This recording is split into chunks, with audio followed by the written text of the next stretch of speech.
I think the stimulus package has to be evaluated on three grounds. The first is, does it do a good job of getting the economy moving quickly?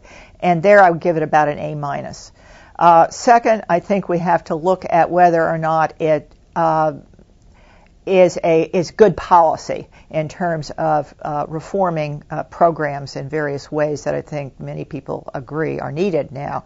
And there I would give it somewhat lower grades, maybe a B-, but that has to be understood in the context of there hasn't been time to do the thoroughgoing reform that may be needed in some areas. A third criteria is, does it balance off the need for short-term stimulus with the need for long-term fiscal restraint?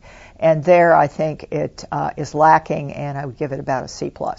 It's very difficult when you're trying to put together a package that is this large and do it this quickly to get everything right.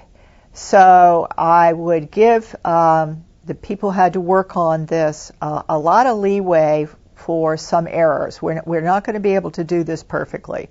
So even though I might have wished that there was more program reform in the bill, I'd have to say that that's not the major purpose of the bill. The major purpose of the bill is to stimulate the economy, and on those grounds, I'd have to give it overall good grades.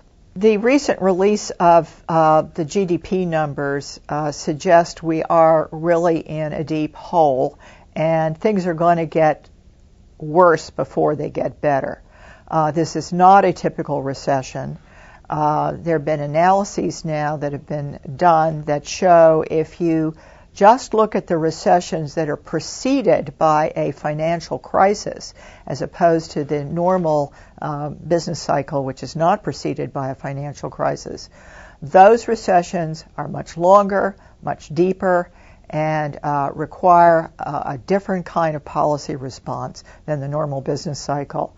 So we are in uncharted waters. We're going to have to try a lot of different things to move forward and get back to prosperity.